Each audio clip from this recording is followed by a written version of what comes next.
Allahumma arinil haqqo haqqo warzuqni ittiba'ah wa arinil batila batila warzuqni ijtinabah. Rabbis rafli sadri wa yassirli amri wahlul 'uqdatam min lisani yafqahu qawli. Amin. Ibu, bapak-bapak yang kami hormati, alhamdulillah sore hari ini saya anggap sore yang penting, dan untuk itu sampai tak siapkan video syuting biar kami nanti bisa ngulang-ulang isi pembicaraan kita. Insya Allah mangke Bu Wiwit rawuh Bu Rina, insya Allah pun mangke. Seperti yang ada di SMS saya, tapi mungkin kalau diruntut-runtut agak ke belakang tak cerita dulu gitu, asbabul nuzul apa asbabul wurud. Asbabul SMS. Itu memang awal-awalnya saya mulai dari Pak Giatno. Saya diundang oleh beliau untuk pengajian menapa wekdal semarang. Orang tua dari difabel di perkumpulan Lestari Widodo. Nah, kemudian yang hadir waktu itu sekitar 70-an, sekitar 70.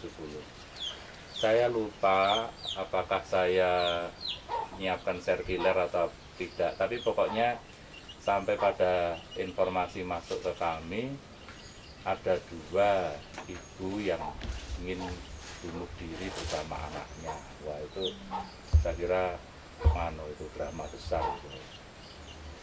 Nah, kenapa kok sampai mau bunuh diri sama anaknya? Karena ya kalau saya besok mati, anak saya mau sama siapa? Siapa yang bersedia ngopeni anak saya? Gitu. Ya sehingga kalau gitu tak bunuhnya saja. Dan setelah itu saya mau bunuh diri. Itu ada 2 itu. Itu kan dahsyat itu ya. Oh, Masya Allah. Terus nggak bisa digambarkan lah itu ya. Pokoknya luar biasa, istimewa sekali, tapi istimewa kurang baik gitu ya. Mestinya tidak begitu mestinya. Tapi ya memang kita juga bisa paham juga gitu. Lah kowe ora ngerasa gerun kira-kira gitu. Nah, aku kuwi dan seterusnya. Nah, itu mungkin bisa disebut awal juga bisa. Kemudian berikutnya lagi di Al-Hikmah sebetulnya tidak ada niatan untuk menerima khusus, nah gitu, khusus difabel. Tetapi secara umum spirit kita, siapa saja yang datang di pesantren Al-Hikmah adalah disodorkan oleh Allah. Irun taknai iki hambaku Run, hambaku rumaten. Ya sudah barang tentu kita sebagai manusia yang dhaif, yang sudah banyak diberi oleh Allah, nggih matur nuwun kula tampi.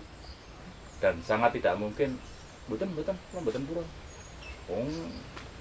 Makhluk panjenengan bodoh kok, idiot dan sebagainya. Ora sadis kalau kita sampai menolak sodoran Allah itu. Nah, alhamdulillah faktual di pesantren Al-Hikmah kalau nggak salah sekitar ada 7 sekarang mungkin yang istimewa. Nanti kita bicarakan nanti istilahnya apa sih yang pas itu. Untuk mereka itu apa istilahnya. Nah, berulang-ulang saya menjadikan itu sebagai bahan kultum saya, bahwa menurut saya mereka itu makhluk surgawi, menurut saya mesti mlebu swarga gitu. Lah kalau mesti mlebu swarga itu kan luar biasa. Wong kita itu pengen sugih nggak jadi sugih nggak apa-apa. Ya pengen bojo kepeksane ra dadi manten ya banyak orang yang anti mati ra duwe bojo. Pengen duwe anak ra duwe anak ya piye meneh ra apa-apa. Pengen dadi presiden ra dadi presiden ya ora apa-apa. Pengen mlebu swarga, kok ora mlebu swarga kan nggak mungkin. Ya kita semuanya harus masuk surga, harus. Tapi kan belum tentu. Masalahnya kita masuk surga kan belum tentu. Lah kalau yang difabel atau tunagrahita atau apa namanya nanti itu mesti mlebu swarga. Mesti mlebu swarga. Ayo, luar biasa hebat itu. Nah, kalau sampai bapak ibu punya seperti itu kok gelo gitu ya, atau masyarakat menghadapi itu kok kecewa kemudian menyepelekan, ya saya kira tidak sesuai yang dikehendaki Allah, saya kira gitu. Nah untuk itu kita tetap hormat dan sebagainya dan sebagainya. Dan masya Allah, kami punya teman SD yang sekarang bantu di pesantren Al Hikmah. Teman saya SD Pak, tapi beliau itu senangnya ya nyapu terus itu Pak, nyapu terus tiap pagi itu. Ya resik betul bang, nyapu itu ndodok gitu. Nah, gitu. Artinya ya bermanfaat lah gitu ya, bermanfaat. Ya, nah, yang penting saya kira kan orang itu ditempatkan pada tempat yang pas. Nah, saya kira itu yang penting itu, the right man on the right place itu gitu. Nah jadi sesungguhnya semua hamba Allah itu istimewa. Kemudian saya punya teori gini lagi, kalau orang ini naudzubillah min dzalik, tangannya terputus satu, kekuatan di sini kan pindah ke sini. Kalau ini putus kan pindah ke kaki putus pindah kemana? Jadi jumlah total itu sebetulnya sama, nilai orang itu jumlah total sama. IQ-nya rendah, mesti pindah kemana? Mesti itu. Ya saya nggak tahu itu, yang tahu persis Allah itu. Orang yang tunanetra mesti kekuatannya pindah itu dari sini, pindah ke perasaannya tajam, dan sebagainya dan sebagainya. Ya dia kan nggak pernah lihat lawan jenis. Itu luar biasa kan, dosanya sedikit banget itu loh. Nah, kalau yang kita awas ini kan malah dosanya sudah karu-karuan, delok TV, pol-polan gitu dan sebagainya. Kalau mereka nggak pernah itu nonton gitu, kan dahsyat itu. Gitu. Jadi saya punya teori jumlah total nilai manusia itu sama jumlah total nilai manusia itu sama. Kemudian yang melatar belakangi kami lagi di Dewan Pendidikan DIY kemarin ada semacam seminar gitu, menyiapkan lapangan kerja untuk tunagrahita, menyiapkan lapangan kerja untuk tunagrahita. Dewan Pendidikan ada, dari Dignas ada, dari kepala sekolah SLB ada, kemudian dari pengusaha-pengusaha yang sudah mau diikuti oleh para tunagrahita.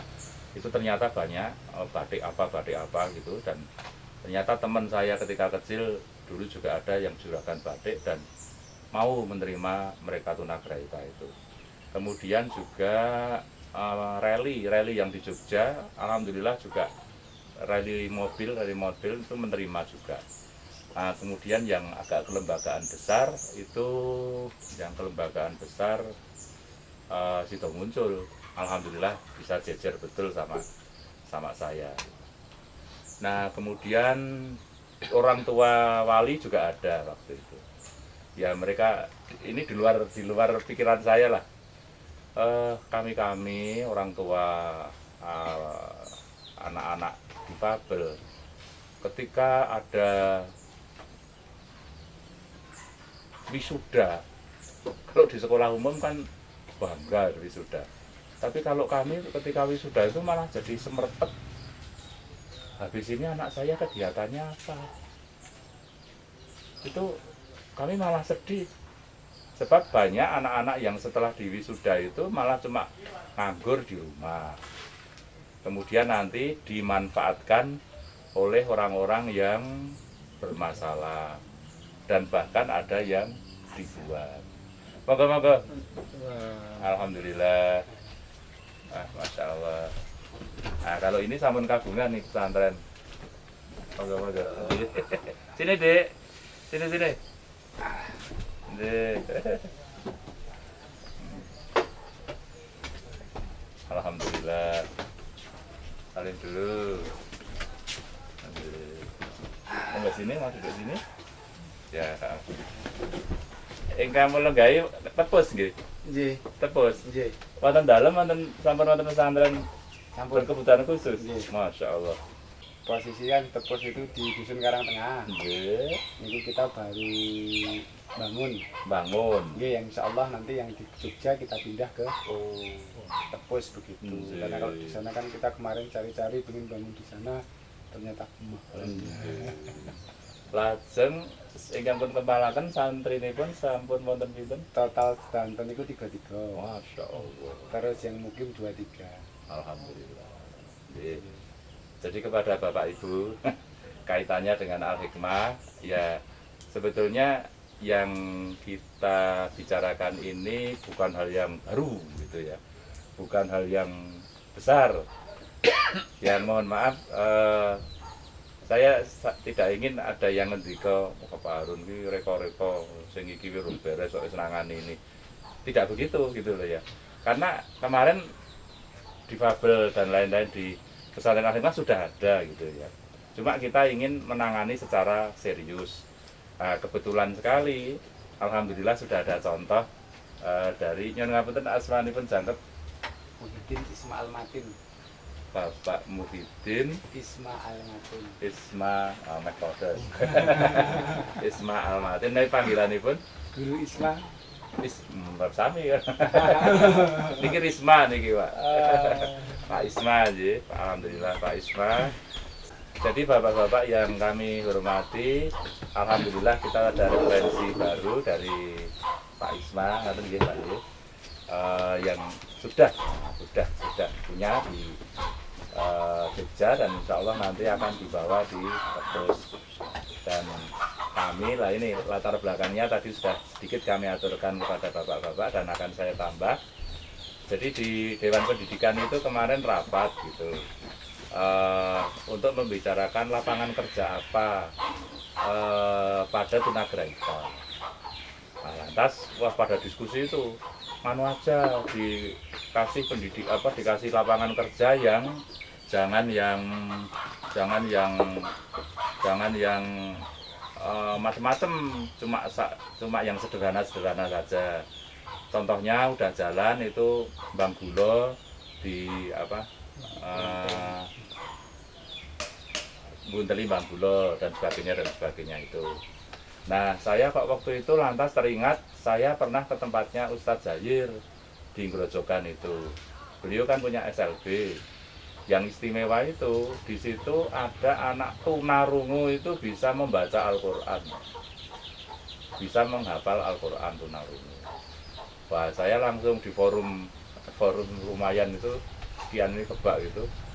Menurut yang saya pahami, mohon maaf itu bahwa tunagrahita itu dikasih pekerjaan, saya setuju gitu. Tapi saya ingin menambahi, diajak menghafal Quran.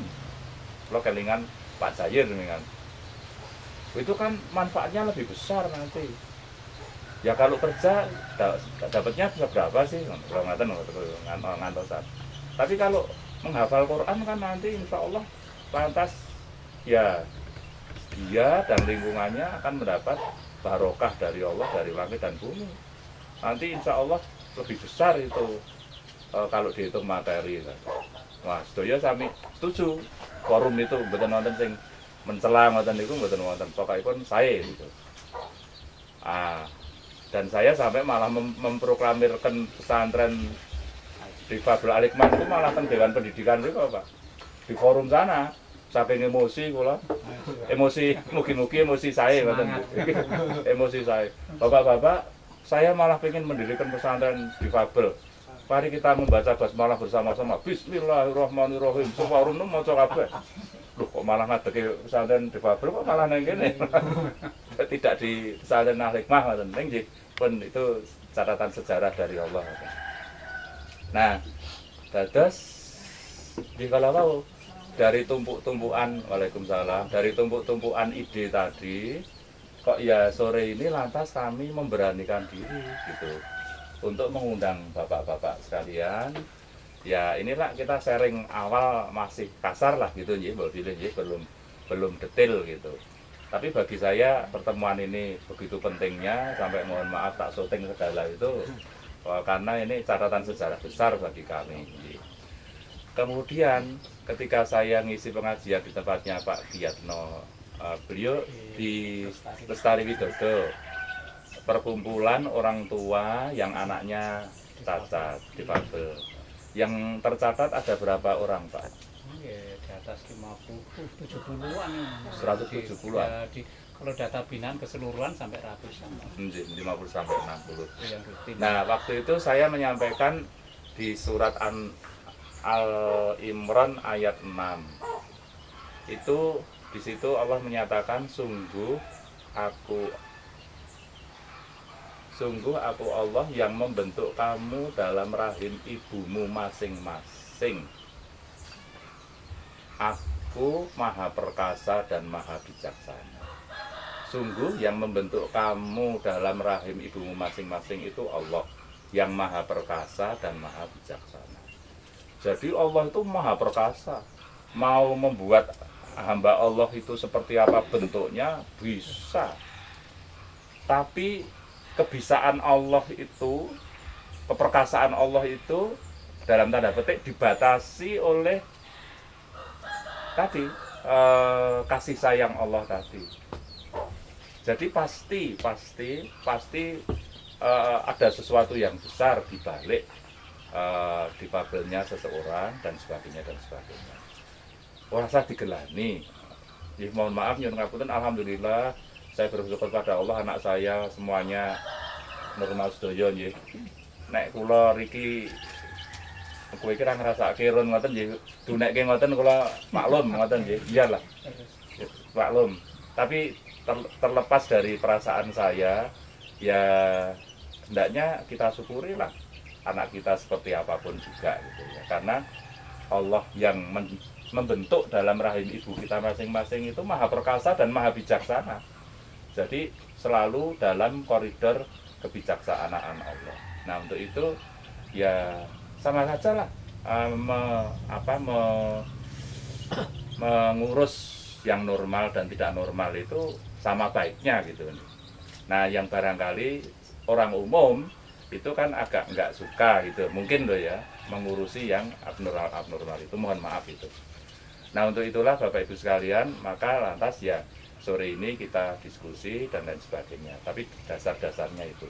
Kemudian mohon maaf lagi kalau kita masih ada satu contoh lagi atau satu hal lagi di zaman junjungan kita Nabi Muhammad SAW ada seorang pelacur sampun kemutan kalau kita yang menolong anjing yang kehausan.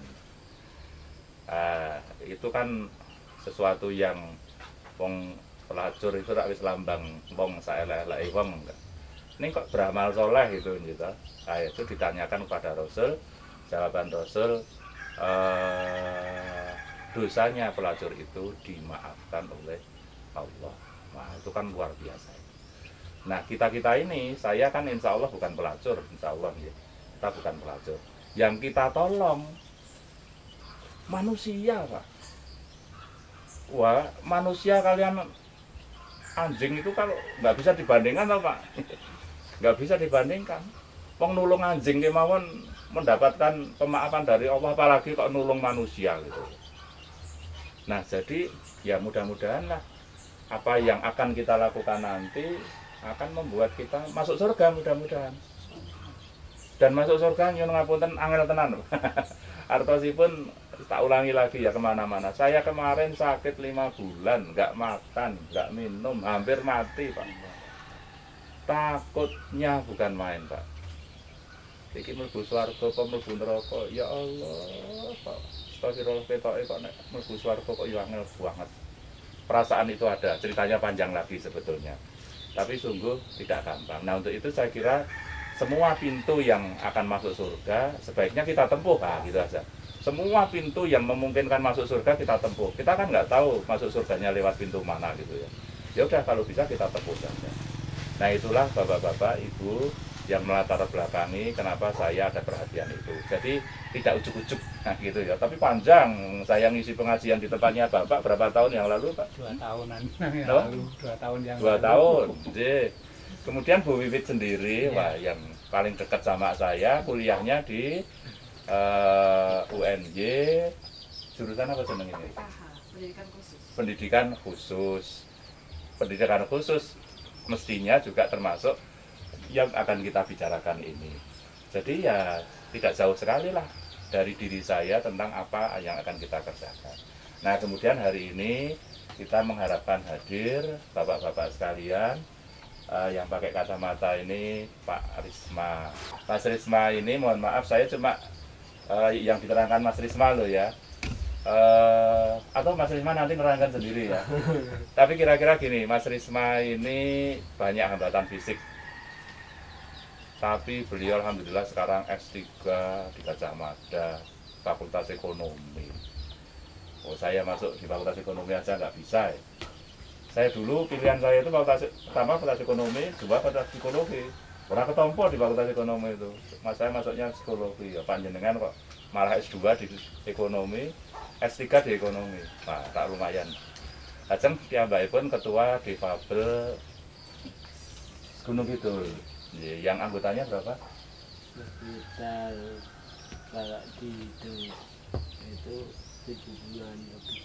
70-an ribu. 70.000. Jadi Difabel sak Gunung Kidul itu 70.000. Ye, sementara itu dulu nanti memperkenalkan pribadi nggak apa-apa ya. Lajeng Pak Isma. Kowe ketemu nang ngendi lali, tapi satanan nggih. Nggih, lha sering asal srengenge. Oh, maten nggih, pasar Srengenge nggih. Dan ternyata beliau sudah punya pesantren. Sudah punya pesantren nih. Pesantren Difabel nih. Santrinya 33. Masya Allah. Jadi besok kalau berkunjung ngoten mriku nggih Mas nggih. Harus berkunjung ke sana sebelum berangkat. Mungkin langkah berikutnya berkunjung ke sana, kok pilih nggih. Lajeng Pak Sugiyatno yang mbakipun kagungan kempalan Lestari Widodo, perkumpulan orang-orang tua yang anaknya bermasalah kira-kira. Lajeng Pak Saiful menika pengurus pesantren Al Hikmah. Ingin kelar kalau wingi kula grenengi kula sambati menawa, "Loh, Pak Harun, Bu Guru ini bisa diajak, Bu Guru ini adik kula saged. Ini. Wah lah. Lajeng nggih Pak Saiful kula jak sekalian kemawon. Kula jak sekalian. Lajeng Bu Rina Saptanti. Ya alhamdulillah mugi-mugi lagi celak, lagi paham dengan persoalan menika. Lajeng Bu Wiwit Simahula insyaallah nggih wong kuliahipun gangsal tahun 4 tahun. 4 tahun nah kalian Pak Rektor sak menika malan. Menika waktu itu katanya muridnya mahasiswanya hanya 4 ya, Mbak ya. Yang gifted, ambil gifted and talent. Nah, terus anulah intensif sangat ngoten lah perkuliahanipun wong muridipun sekawan dosenis tunggal ora pun luar biasa nggih. Membicarakan persoalan-persoalan yang semacam itu. Nggih ngoten nggih mawon. Berikutnya kami mohon untuk nanti bergiliran katakanlah misalnya Mas Risma sendiri, kami mohon untuk memperkenalkan singkat, tapi saya pengen sampai ketika nyun ngapunten proses kelahiran dulu, prematur dan sebagainya itu sangat menarik ya, meskipun nggak usah panjang-panjang. Kemudian kaitannya dengan apa yang sudah dikerjakan selama ini gitu di Babel dan seterusnya. Nah, nanti gantian yang lain dan nanti kita bicara yang lain. Boleh pilih. Monggo Pak Risma Rumiyin dan juga ditambahi komentar tentang rencana pendirian pesantren Al Hikmah yang khusus di bidang apa ini namanya istilahnya nganggo ABK apa Difabel kan? Istilahnya itu inklusi. Iya, nganggo apa? Ya semua didiskusikan lagi ya. Beda, silakan Pak Risma. Terima kasih. Bismillahirrahmanirrahim. Assalamualaikum warahmatullahi wabarakatuh. Waalaikumsalam. Saya terima kasih Ustaz Harun dan Umi Wiwi dong yang telah kehadiran kita bisa bersilaturahmi. Perkenalkan nama saya Risma Wira Baraka, tapi sering dipanggil Mimu. Oh, Memo. Mimu bisa, Titik Nemo. Mimu bisa, Momo bisa. bisa kok sakit. Dulu ada film si Komo lewat. Oh. Ya, rumah saya di Jeruk Sari. Kebetulan saya cerebral palsy ringan di lumpuh otak. Masya Allah. Katanya lumpuh otak gitu. Itu dulu remater juga. Saya harusnya bulan Mei, tapi April sudah lahir dan ternyata katanya nggak bisa nangis Masya Allah. dan harus dimandiin alkohol. Dimandikan alkohol. Baru bisa nangis katanya. Terus sejak itu saya ternyata 2 tahun nggak bisa jalan. Ternyata yang diserang adalah alat gerak. Alat gerak. Kelumpuhan otak, tapi yang diserang adalah alat gerak. Itu tangan saya kalau disuruh nulis itu lambat. Kalau megang ini gregeli dulu nggak bisa, pecah. Jadi jatuh. Piring dan gelas itu bolos. Yang gregeli kayak buyutan ya. Tuh di terapi, alhamdulillah udah stabil. Karena tahap dari 0 sampai dengan 10 tahun itu tahap untuk cerebral palsy itu tahap yang riskan. Tapi setelah itu bisa stabil. Terus kendala, alhamdulillah kendalanya hanya itu nulis yang lambat dan tidak bisa olahraga. Saya nggak pernah ikut olahraga. Nah itu alhamdulillah, tapi kuasa Allah kok bisa seperti ini saya juga nggak tahu. Terus apa? Kemudian selama ini kegiatan di bidang difabel sejauh mana gitu?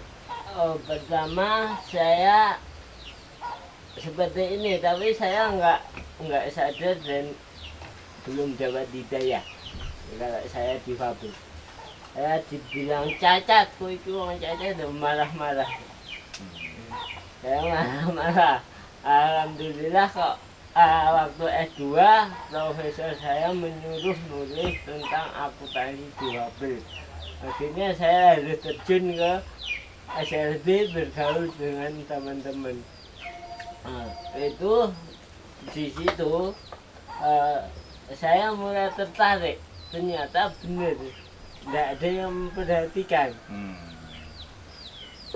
Dan saya dapat hidayah, walaupun kedua orang tua saya belum dapat hidayah. Kedua orang tua saya enggak mengakui kalau saya difabel. Ya, gitu.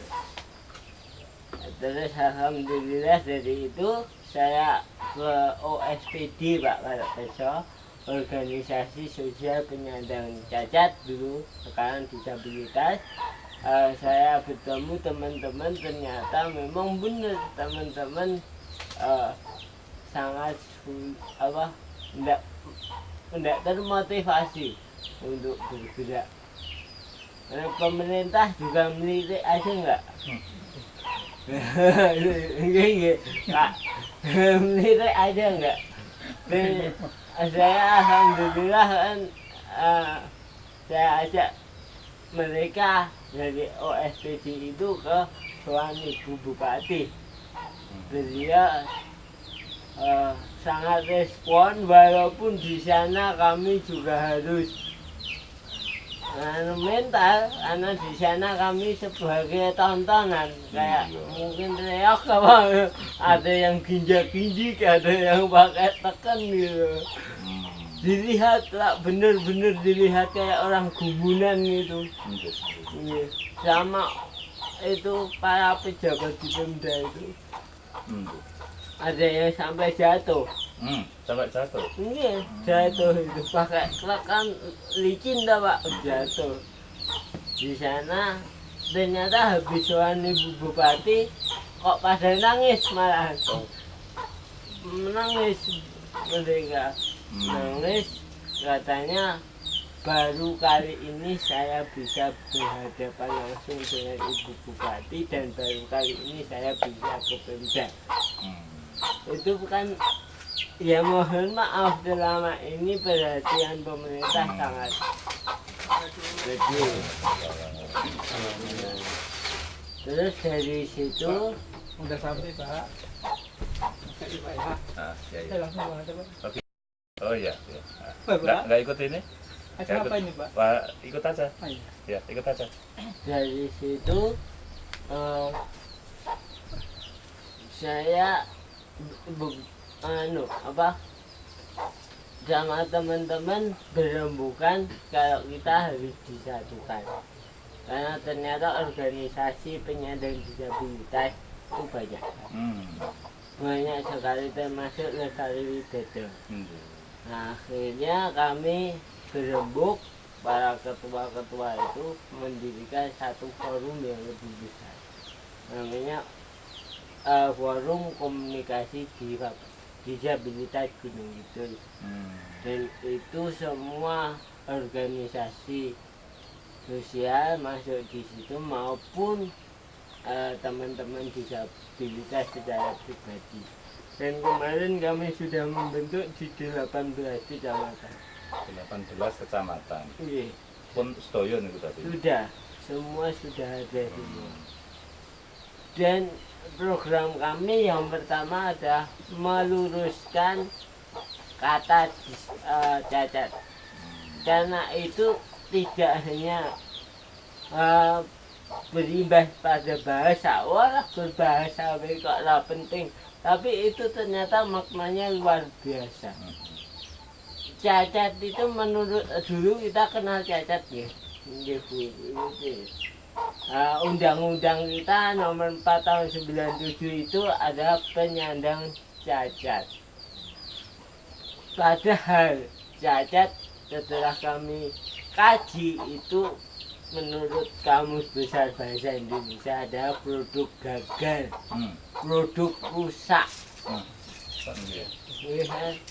Dan itu kalau produk gagal atau rusak disebabkan oleh kelalaian, oleh kebodohan dari pembuat.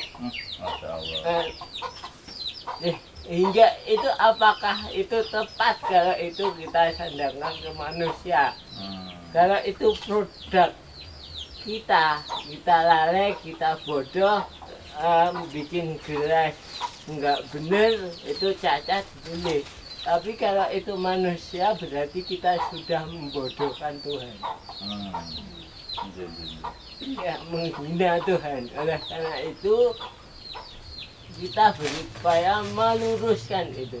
Sampai saya posting ke Syiar Islam para kiai itu, boleh nggak saya mengharamkan kata cacat?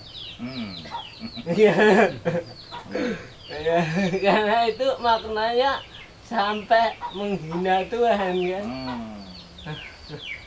Itu oleh karena itu kita rubah menurut internasional, hukum internasional.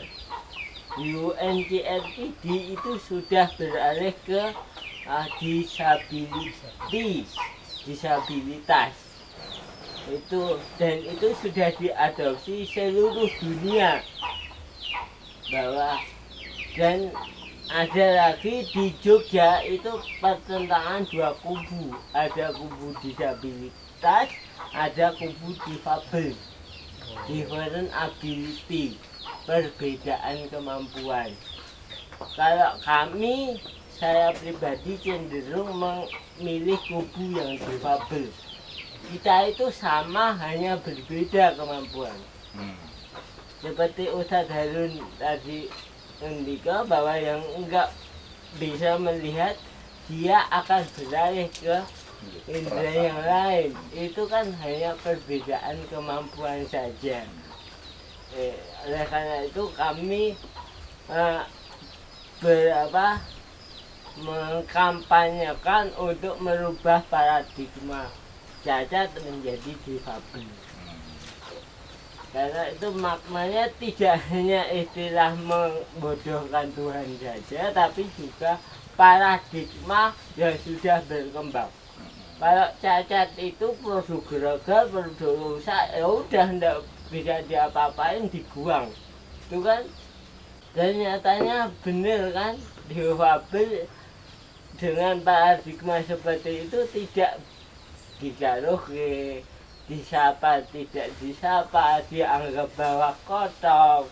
Itu akhirnya yaitu kita program pertama dari FKDG mengkampanyekan perubahan istilah itu ya. Terus untuk yang berikutnya itu alhamdulillah juga kita sudah membentuk tadi 18 kecamatan. Dan kebetulan juga Perda Disabilitas di DIY sudah ada nomor 4 tahun 2012 dan di Gunung Kidul alhamdulillah ini sudah disahkan. Perda tentang pemenuhan hak-hak penyandang disabilitas. Ini kita sudah punya Perda Gunung Kidul. Itu yang kami perjuangkan, pertama ada perubahan istilah, yang kedua ada pemenuhan aksesibilitas. Aksesibilitas untuk yang netra ada grading block, walaupun kadang penerapannya juga nggak tepat. Karena di tengah grading block ada pot besar, nubruk yang itu ada di Jalan Brigjen Karangsa di pusat kota Wonosari. Akhirnya dirubah lagi. Itu 2 kali perubahan trotoar. Kami mengkampanyekan aksesibilitas harus ada. Aksesibilitas yang lain ada aksesibilitas alam. Walaupun di Pemda itu ternyata Witing Tresno jalanan sama kulino. Akhirnya setiap rapat kami berusaha menggunakan Pemda supaya Pemda itu risih dengan kami datang terus. Akhirnya dibentuk juga grading block. Walaupun kemarin kami uji coba, saya dorong kursi roda ya menggah-menggah, terlalu curam. Ya, itu harusnya 9 derajat, itu mungkin sampai lebih dari 20 derajat. Saya coba Pak, kamu yang pakai kursi roda sendiri. Waduh, orang gue helm. Tidak bakal. Akhirnya mau dirubah lagi. Lift juga udah, alhamdulillah udah ada lift untuk lantai 2. Nah itu yang penting, karena aksesibilitas itu sangat penting. Karena ada paradigma lagi bahwa difabel itu dikatakan difabel jika dia tidak bisa mengakses untuk memenuhi tujuan tersebut. Kalau dia bisa sampai ke tujuan tersebut tanpa bantuan orang lain, itu bukan difabel. Ya. Jadi seumpama dan kursi roda bisa masuk ke hikmah resto ini tanpa dijunjung, digendong, itu bukan difabel. Asal di situ ada ram sampai jalan sana. Jalan tinggi sekali. Ya, itu di paradigma bahwa harus ada aksesibilitas. Dan alhamdulillah semua dinas sekarang sudah ada ramnya. Itu yang kedua, yang penting itu. Dan yang tiga, kami berusaha untuk pemberdayaan ekonomi, karena difabel itu rentan terhadap kemiskinan. Ya, dengan kondisinya dan dengan tidak ada aksesibilitasnya, dia tidak bisa berbuat apa-apa. karena ibarat dia terkurung, nggak bisa kemana-mana kan terkurung, karena mau kemana-mana harus bantuan orang lain. Kalau semua sudah akses maka dia bisa kemana-mana, itu baru dia bisa bergerak. Pemberdayaan ekonomi itu kami berusaha dan alhamdulillah teman-teman sudah banyak yang bisa pakai bantuan bibit sapi dikelola, ada yang bisa jahit, ada yang bisa mebeler, yang tunagrahita, mohon maaf, kalau tunagrahita itu enggak, tuna itu udah dulu paradigma sebelum cacat, Bang. Itu tuna. Itu ada pembuatan karena dia kan bisa hanya karena berulang-ulang dan dia akan ya seperti Ustadz Harun tadi, bungkus permen yang bungkus permen terus gitu, nggak jelas dia.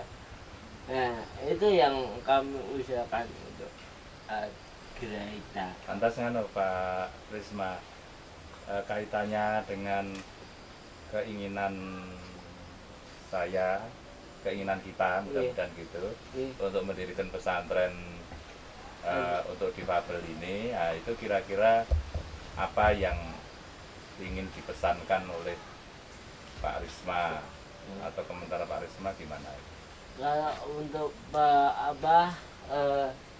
pondok pesantren difabel baik Pak, tapi lebih baik lagi kalau kita inklusi. Jadi langsung membaur dengan orang lain.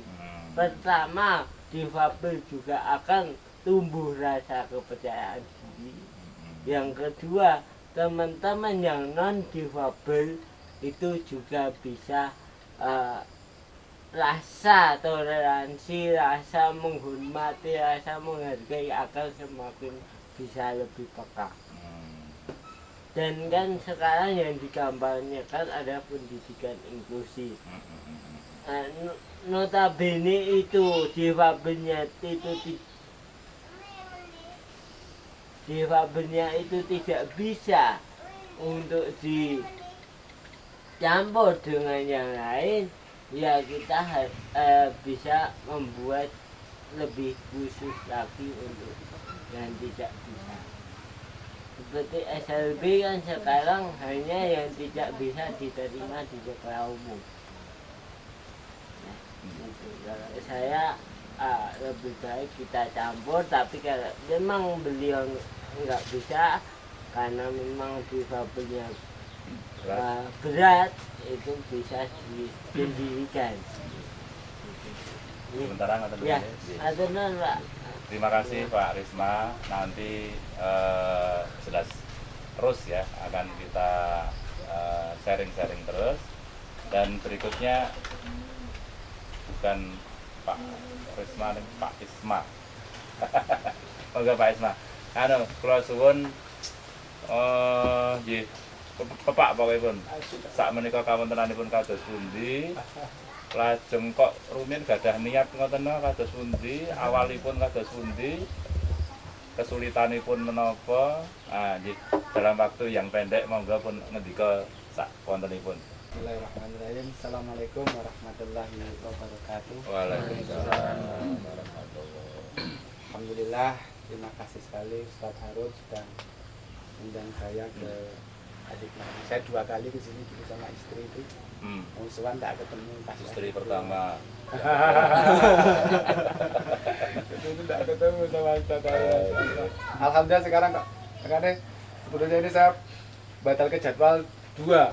Oh, Pak. Pak Kiai ini Gunung Kidul ngundang, bismillah itu. Penting ini ya. Pak temanya kok ya mantep gitu. Langsung saya bablas. Alhamdulillah. Insyaallah. Jadi ini mungkin sudah digariskan oleh Gusti Allah. Jadi saya lihat para sesepuh kiai yang punya pondok pesantren itu yang sarjana psikologi itu sedikit sekali. Di antaranya ya Ustadz Harun, saya lihat biografinya begitu. Oh, Saya kemarin tuh pernah ngobrol sama lali ya kula nek psikologi. Oh gitu. Kula niku dadi psikologi. No. Psikologi. Oh psikologi. Psikologi. Lali kula nek psikologi. Masya Allah, saya lihat begitu. Lah itu beberapa biografi saya lihat dulu itu 2010-an. Saya sudah Bismillah mungkin nanti insya Allah 2010. Insya Allah pengen banget bisa duduk bareng. Syukur nanti Ustadz Harun itu bisa jadi pembina kita untuk Allah Akbar. pendidikan difabel. Masya Allah. Seperti itu. Dan Alhamdulillah. jenengan le kepengin pun Tahun tahun Alhamdulillah sekarang kita malah diundang. Dungo nih, Masya Allah. Alhamdulillah. Ustadz itu kuatannya ming dungo itu. Aduh. Terus ganti petok kayak Pak pucuk cinta ulam tiba. Iya. Enggak cuma ulam. Masya Allah. Kerupuknya juga tiba. Kesini betul ini, Masya Allah. Tumbuh Jadi- tutup. Jih. Nama saya Isma. Kalau dulu itu basic saya memang dari psikologi, Oh, kemudian psikologi bangsa Manggala. bangsa Manggala. Maju buana. Percobaan sekarang. Iya, Ya, oh. percobaan. Oh, Pak Nasrun, Pak J, Nasrun. J, Hektar Bindra. Ya, Itu dosen kula niku. nggih, terus angkatan kali kula niku. Bu Indra. Nggih. Bu Indra niku rada serem. Kula di bulan baleni terus. Bismillah niku Masya Allah. Jih, Kelingan bulan. Nah, pentakulon. niku. Terus kemudian saya berawal pada satu permasalahan yaitu masalah gangguan belajar, bukan untuk anak-anak ini dulu 2005, yaitu untuk disleksia, diskalkulia, diskalkulia. Kemudian saya menulis buku metode M3 yang cukup boom, lumayan bagus. 30 kali pertemuan mengajari anak bisa membaca. Terus berjalannya waktu 2007 itu saya dapat tantangan kan begitu. Tantangannya Pak, tolong anak saya di kursus begitu. Kali pertemuan berapa singkat cerita begitu. Cuma 25.000 Bu. Oke, nanti saya antar, saya bayar 50.000. Oh, kebanyakan saya bilang begitu. Udah 25.000 aja, enggak apa-apa. 50.000. Zaman segitu gede loh Pak. 50.000. Nah, kemudian diantar ke tempat saya heran Pak, ini manusia apa gitu ya dikirim ke saya. Enggak bisa duduk. Ngomong ra iso kabeh-kabeh dibuat dijeglitke. Masya Allah, ini manusia apa ini? Saya belum tahu kan gitu Pak. Masya Allah. Manusia apa itu? Jadi perempuan. Namanya Widya. Jadi saya tertantang sekali, ini apa begitu. Singkat cerita 2 bulan itu saya jadi baby sister. Ngomong, nyawii, ngedusi, pulpen ditusuk, apa disowek dan sebagainya. Kemudian satu motivasi, Bismillah. Saya belajar, saya terus afirmasi diri saya, bisa begitu terus Pak. Lah kemudian singkat cerita lagi, perpanjangan panjang lagi Pak, karena saya tertarik, akhirnya saya tahu bahwa itulah anak autis kan begitu. Oh, autis. Iya autis. Bukan CP ya? Bukan anak autis. Nah, saya kemudian menemukan lagi metode Pak. Jadi kemudian saya memperdalam itu namanya hypnosis learning. Jadi pembelajaran dengan menggunakan pikiran bawah sadar untuk menguasai anak-anak yang begitu liar, tingkah lakunya aneh-aneh begitu. Jadi menggunakan sugesti afirmasi. Nah, alhamdulillah saya tulis lagi Pak itu penemuan itu karena 4 bulan kemudian si anak ini alhamdulillah terbantukan kan begitu. Jadi bisa membaca, berlakunya bagus dan sebagainya. Sekarang sudah SMP, ini di sekolah umum. Oh, Allah Akbar. Seperti itu. Di Nah, sekolah umum. nggih. 2009 saya tulis bukunya Hypnosis Learning. Kalau di Gramet itu jenengan lihat Hypnosis Learning. Boom, bestseller dan yang membuat saya keliling-keliling jalan-jalan itu. Berkahnya sabar gitu. Oh, Nah, sejak saat itulah mulai dari orang tua itu berdatangan itu. Gimana sopo ya gitu Bu. Ternyata kok banyak sekali gitu. Manusia-manusia aneh di dunia ini. Masalah berbagai macam saya belajar dengan orang tua yang berkeluh kesah A, B, C, Z. Saya tertantang ya Allah. Ini memang harus perlu perlakuan khusus, perlu penanganan khusus. Itu singkat cerita begitu Pak. Kemudian 2009 saya dipaksa dengan para orang tua wali murid yang les, yang terapi ke tempat saya itu untuk mendirikan sekolah, Pak. Oh. Namanya Ainul Yakin Special School. Tadi tertarik saya, Mas. Saya kaji betul dengan hati nurani yang sangat dalam. Saya tidak setuju dengan SLB, difabel dan lain sebagainya. Saya menyematkan pada mereka itu spesial. Spesial. Spesial. Jadi saya minta nanti spesial karena difabel masih negatif semuanya. Jadi saya banyak bersinggungan dengan ratusan orang tua, anak-anak. You spesial di hati saya, you spesial di hati orang tua, you spesial di semuanya karena khusus perlu perhatian khusus. Spesial ya. Mungkin itu agak manis itu istilah itu.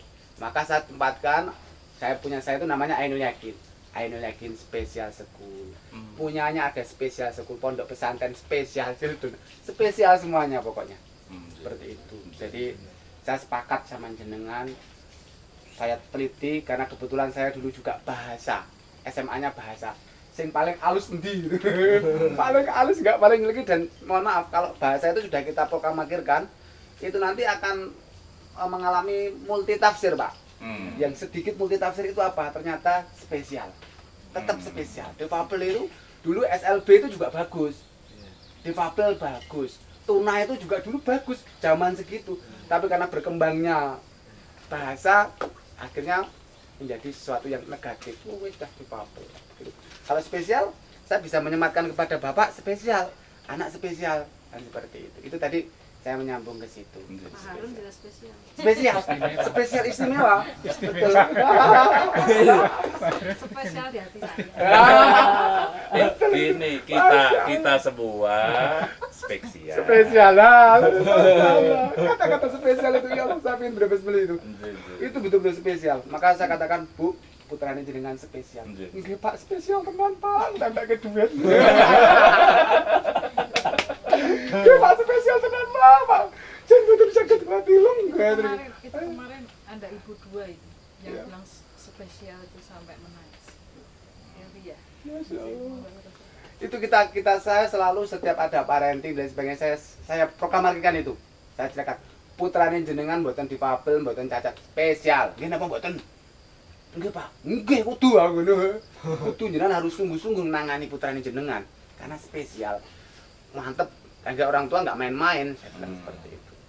Nah itu kemudian 2009 saya dipaksa dengan para orang tua wali murid. Saya bingung, Pak, dengan keterbatasan tadi, aksesibilitasnya tadi. Kok macam-macam anak ya? Saya kemudian karena saya tuh suka nulis, suka neliti, suka membaca begitu, akhirnya oh ternyata manusia itu kan disebut sebagai bermasalah atau berkebutuhan khusus begitu kalau kurang 3 hal. Pikirnya, ininya sama fisiknya kan begitu. Tapi ada istilah ADHD kalau dalam attention deficit hyperactivity disorder atau GPP atau ADD ngeten niku nggih bahasa-bahasa lain. Kalau dalam bahasa ilmu PLB tuna napa sing niku napa Bu? Tunalaras. Sebetulnya sama ya saya baca itu. Semua anu tuh punya apa? Punya nama sendiri-sendiri. Setelah saya kaji itu padha wae sakjane kan seperti itu. Kemudian kalau secara fisik gangguan fisik ya ini kita berkebutuhan khusus gangguan fisik itu ada tunanetra, tunarungu, ACP, tunadaksa dan lain sebagainya. Ternyata Bapak, Masya Allah, ini perlu kekhususan. Jadi saya itu kan tumplek-blek, Pak. Kalau mungkin dihitung itu kan udah ada 1000 punjul yang datang. Ini harus ada banyak orang yang berkecimpung, harus ada banyak pondok pesantren, harus banyak sekolah yang khususan. Misalnya, saya itu mampunya saya tunanetra, maka setuju saya inklusi. Harus wajib ain inklusi, nggak boleh pemisahan. Pak Harun insya Allah lebih maju, lebih bagus lagi nanti terjadi di sini. Karena kalau saya itu berat, saya mengawali pondok pesantren inklusi itu harus membangun image dari masyarakat, Pak Harun. Berawal dari anak-anak berkebutuhan khusus yang seperti itu mau narik anak yang umum itu berat. Anakku nak ketularan kepiye tadi kaya ngono. Enggak berat. 2012 itu saya dipaksa juga itu mendirikan pondok pesantren Pak sebenarnya. Saya tuh manusia yang perlu dipaksa saya ini. Dipaksa sama orang tua pun Pak. Dan ini tebe-tebe mang direke asrama. Wah yo. Kok asrama tanggung? Yo pondok pesantren. Kita namanya pondok pesantren penghafal Al-Qur'an. Ainul Yakin spesial children. Nah, kita khusus. Nah, nanti kita sambil cerita. Nah, di situ saya pertama itu begitu buka 12 anak bleng. Beng denger-denger saya. Yo, malah Berat semua. Dua apa? Berat semua. Saya khusus waktu itu karena spesialisasi saya adalah autis, retardasi mental. Kalau mungkin tunagrahita tadi Pak ya spesialisasi sama ADHD, gangguan perilaku, terus kemudian DS dan sindrom. Saya ada 4 ini spesialisasi saya. Ini ada semua, blek. Wah, stres aku begitu. Perlu perlakuan dewe-dewe. Ini saya belajar awal. Masya Allah ya Allah. Wah, anaknya kok nangis itu. Bojo saya wis kurus jadi balik kurus gitu. Ya Allah ya kayak gini iki. Sing siji wong tuwae mumet gitu adewe iki 12. Ketambahan anak dhewe sing cilik-cilik ya berkebutuhan khusus ya cilik. Gitu. Allah akbar. Masya Allah. Nah, kemudian saya terus mengkaji, Pak. Saya kaji. Ini harus ada modeling. Karena kalau nanti di situ anak-anak yang jelek semua nirunya jelek semuanya karena mereka modeling gampang meniru. Nah, begitu. Aku sopo ya sing belum tak golek ini sopo. Saya cari beberapa ke masjid sampai saya sempat waktu itu Masya Allah di Seneni diundang karo takmir. Anak-anaknya aja digone masjid. Mau lagi sholat, coba takbir nguncal-uncalan gitu. Macam-macam Masya Allah. Masuk, Masya Allah. Waktu itu di kampung saya sendiri, di Nitian, di kampung istri kan gitu. Ya, karena saya merasa bahwa ini memang perlu pemahaman yang khusus. Masyarakat belum bisa menerima. Tadi betul Mas. Jadi rodo jadi tontonan opo ini. Iya. Apa gitu. Nah, anak begitu banyak tidak menolong tapi malah dikasihani. Padahal ada beberapa hal yang harus tidak boleh dikasihani anak-anak seperti itu. Keimangan dikei panganan, wah justru nggak jadi dia dan sebagainya. Wah kacau ini aku nak ngene tadinya. Terus berkembang, saya harus punya komplek yang bagus. Akhirnya kan seperti itu Pak. Karena itu waktu kontrak sana kontrak sini. Saya butuh komplek yang bagus, butuh masyarakat yang bisa menerima, butuh komunitas dan sebagainya. Saya cari tempat-tempat. Akhirnya alhamdulillah dapat di Tepus. Nah itu kebetulan Tepus itu tumpah darah saya. Jadi orang tua saya dulu kelahiran di sana. Terus ada yang jual, kita beli. Alhamdulillah masyarakat sudah bisa menerima, welcome sekali. Sekarang luasnya itu 4 hektar. Masya Allah. 4 hektar TAP dengan 3 gunung. Insya Allah itu nanti menjadi pusat pendidikan anak-anak spesial Indonesia. Solid temple. Bahkan kita mengikrarkan dengan yayasan itu sak matine diopeni. Alhamdulillah. Sak matine diopeni, nanti kita openi. Jadi kalau kita berbicara masalah anak-anak spesial ini rumit, perlu satu-satu. Jadi mungkin sehari semalam aja nggak selesai. Per satu item di petani satu-satu. Maka betul tadi Masnya, ada komplek A, ada komplek B, ada komplek C. Tapi ada satu pembelajaran secara bersama-sama. Kembali lagi ke sentra masing-masing, itulah inklusinya seperti itu. Kalau dulu kan enggak saya jadi siji, wah kacau, mesake sing pinter, mesake sing apik kan begitu. Tapi ada proses pembelajaran yang bareng dan lain sebagainya. Itu konsepnya. Saya berbicara masalah konsep. Jadi saya setuju.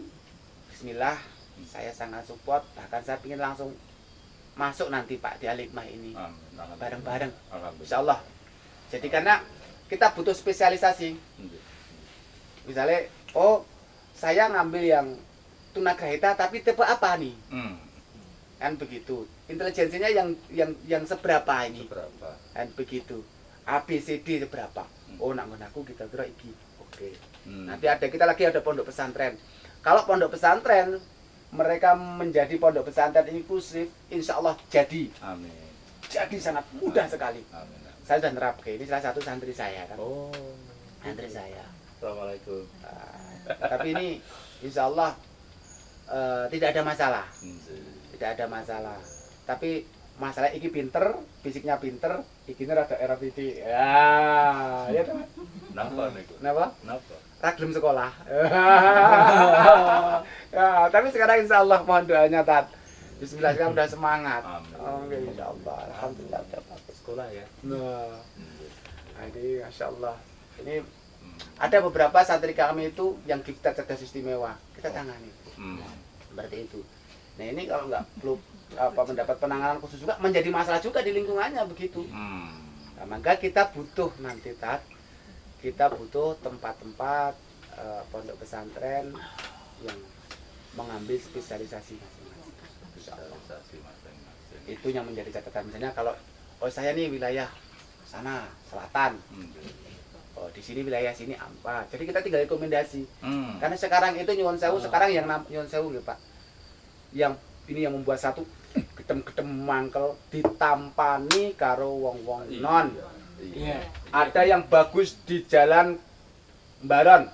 Hmm. Apa Pak? Di Baron, jalan Baron tuh punya Pak Suradal itu apa nggih? Di jalan Baron itu asrama juga. Bagus. Untuk difabel. Difabel. Apa Pak? Anak berkebutuhan khusus namanya apa ya? Terananda atau apa ya? Itu punya Oh, yang di tempatnya Pak Zainal ya. Oh, yang mana kan? Anu, Baron. Jalan mana sih? nggih jalan Baron. Jalan Baron nonton.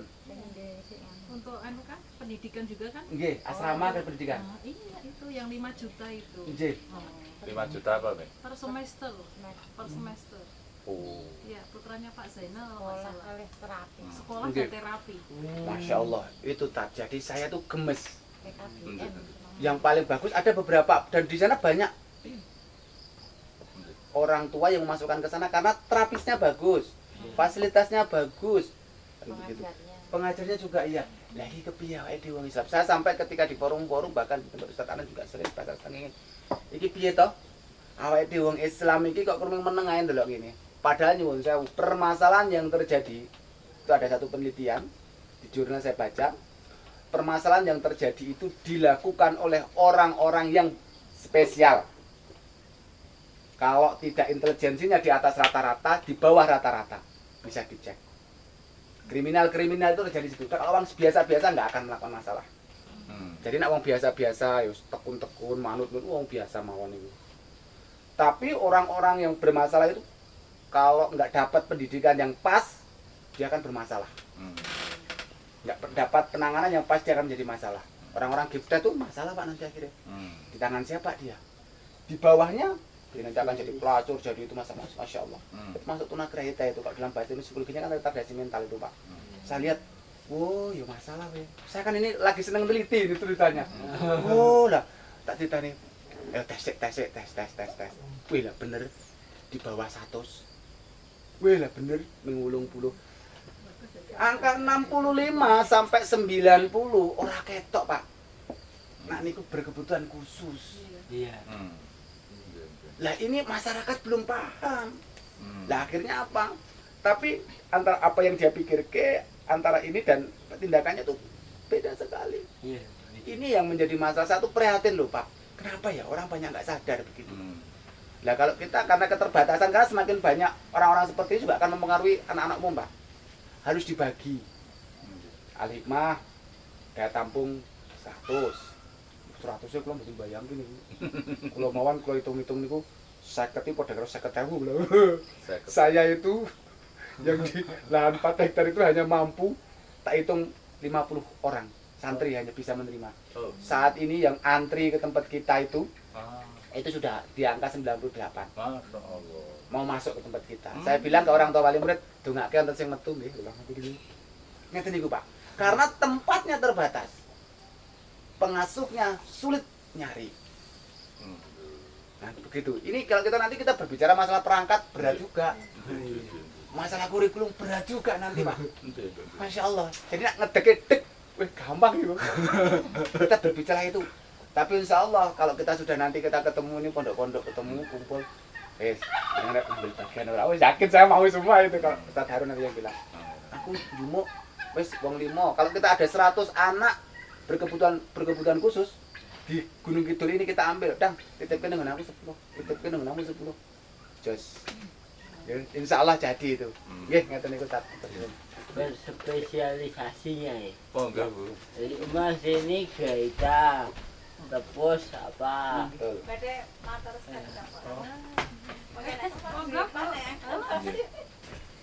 Tumi aja. Tumi. Matur nuwun Mas Isma, terima kasih sekali dan luar biasa ya.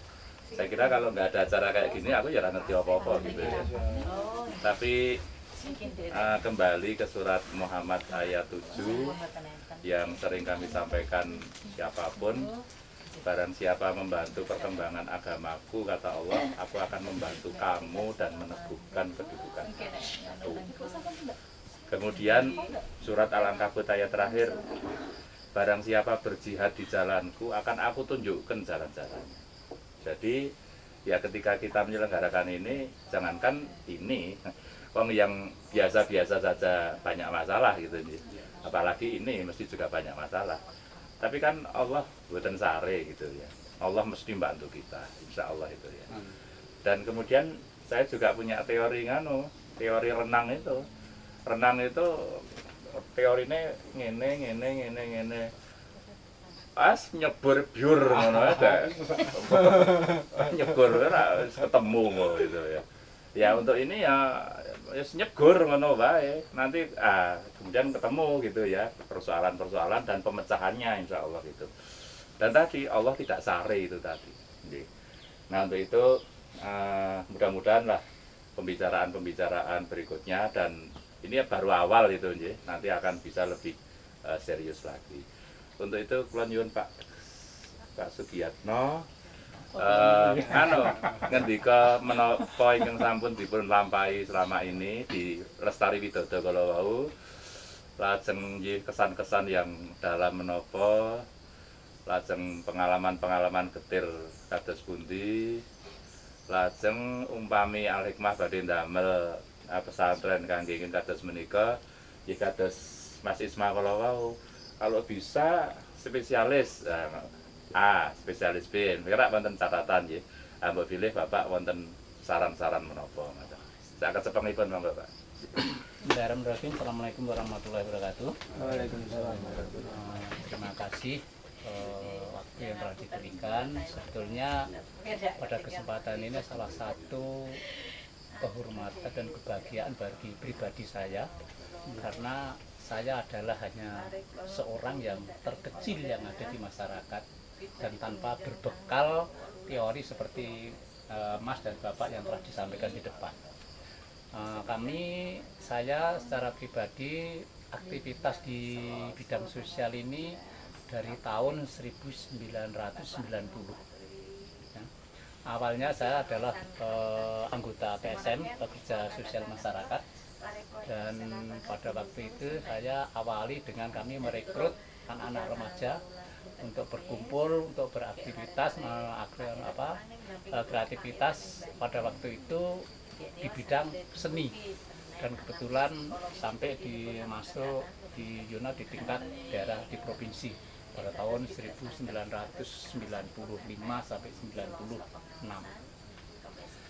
Berdasarkan apa yang telah kami lakukan, sekali lagi kami tidak dibekali suatu pengalaman atau teori dari latar belakang, tapi hanya karena dibekali suatu niatan yang punya didasari suatu kepedulian sesama, lebih-lebih kepada saudara-saudara yang mempunyai ada kekurangan. Jadi sekali lagi kegiatan kami yang kami lakukan selama ini dasarnya adalah kepedulian. Karena diawali dengan kepedulian, ternyata situasi apapun, bahkan itu suatu rintangan, tetap insya Allah akan terus dapat dilaksanakan atau berjalan, karena suatu dasar niatnya adalah peduli atau dengan dasar suatu keikhlasan. Karena suatu kegiatan yang didasar suatu kepedulian itu tentunya tidak sedikit pun mendapatkan imbalan yang berupa materi. Saya 1990, pada tahun 1997 saya berubah pikiran, meningkatkan kegiatan secara kelembagaan.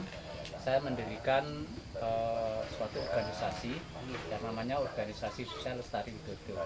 Karena pada waktu itu tetap namanya Organisasi Sosial Lestari Widodo. Padahal terus berdasarkan Undang-Undang Nomor 11 Tahun 2009 sekarang sudah berubah. Organisasi maupun lembaga pun sekarang namanya Lembaga Kesejahteraan Sosial. Makanya dari tahun 2013 sampai sekarang yang namanya Organisasi Sosial Lestari Widodo sudah kami bekukan secara formal. Kami berikan karena pembina kami adalah pada waktu itu izin operasi dari Dinas Sosial Provinsi DIY. Itu kami bekukan, kami dengan kita menerbitkan lembaga baru yaitu Lembaga Kesejahteraan Sosial yang sampai saat ini legalitasnya akta notaris, terdaftar di Pengadilan Negeri, dan juga mempunyai surat keterangan terdaftar di Kesbangpol Kabupaten Gunung. Tapi kalau sampai berdasarkan undang-undang yang sekarang harus sampai ke Kementerian Hukum dan HAM, belum sampai ke situ. Nah, pada perjalanan dari tahun 97 kami termotivasi lagi, lebih meningkatkan dan sebagainya, karena Lestari Widodo diberikan suatu kepercayaan oleh Provinsi DIY untuk mengikuti evaluasi ORSAS berprestasi tingkat nasional tahun 2008. Itu kita mempunyai suatu salah satu modal atau motivasi yang menurut kami itu luar biasa, dan kami setelah tahun 2008 sampai dengan 2012 mempunyai kesempatan minimal setahun itu 3 sampai 5 kali pertemuan di tingkat nasional.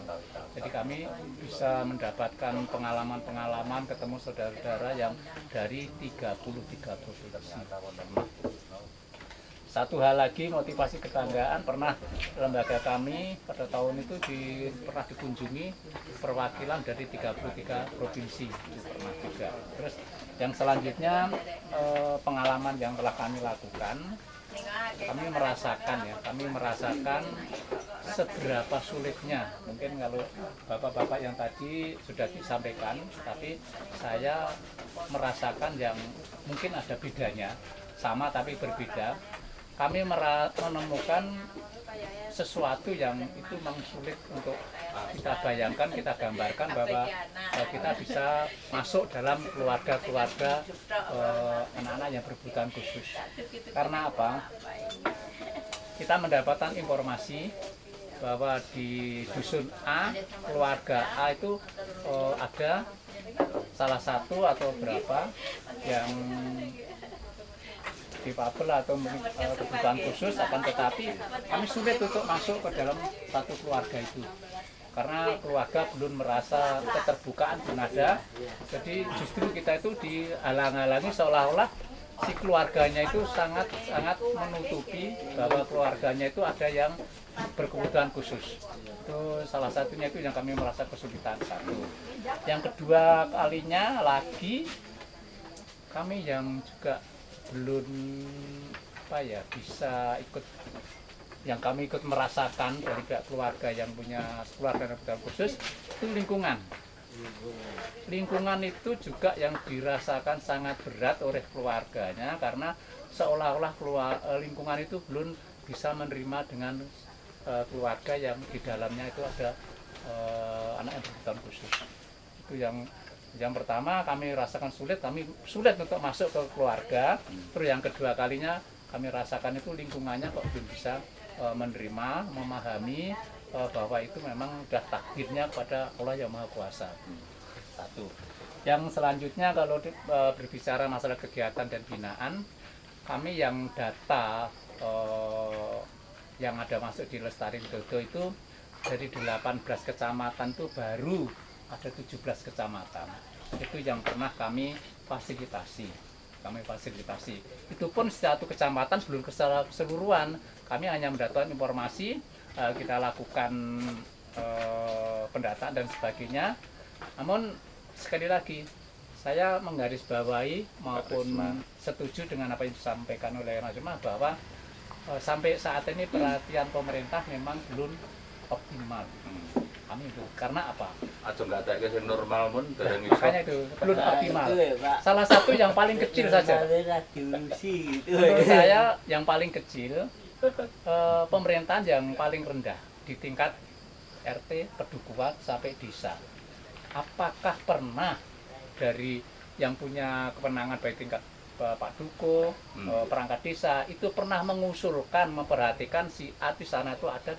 Menurut saya kok belum pernah. Satu hal lagi, setiap musrenbang belum pernah saya mendengarkan bahwa masing-masing kecamatan dan sebagainya mengusulkan untuk saudara-saudara kita yang berkebutuhan khusus itu. Alhamdulillah udah, Pak. Sekarang Ya. pada tahun 90 sampai dengan 2000 Baru- saya kira belum. Baru 2 tahun ini. Ya betul. Ya. Jadi kita bicara yang awalnya kita awal itu belum. Bahkan begitu saya ini apa adanya kalau kita matur dari pihak yang punya kewenangan di pemerintahan tingkat desa itu malah justru bertanya kalau sudah muncul di media, kalau dari tahun 93 sampai 2000 sekian kan Lestari Widodo aktif di media ya, karena kami bekerja sama dengan media cetak Kedaulatan Rakyat dan salah satunya jurnalis itu adalah konsultan dari Lestari Widodo, itu Pak Endar Widodo. Itu sebagai konsultan kami. Juga yang kedua konsultan kami yang bersedia adalah Pak Haji Dodi Wijaya, anggota DPR. Nah, ini masuk ya. Itu masuk di DPR. Oh, Dodi Iya, mriki. itu masuk di konsultan Nggih. kami. Jadi kalau ada apa-apa saya selalu berkonsultasi pada beliau Pak Endar Widodo, Pak Dodi dan sebagainya. Nah, binaan cukup banyak, akan tetapi menurut tadi yang diwacanakan, insya Allah ini nanti akan terwujud izin Allah Subhanahu Wa Taala oleh Pak Ustadz Harun. Ini kalau yang di binaan kami itu 90% sekian itu kemungkinan tidak bisa masuk dalam program itu. Karena dia adalah difabel ganda berat. Ganda berat itu istilahnya ini barang kalau nggak di ini ya sudah nggak bisa apa-apa lagi.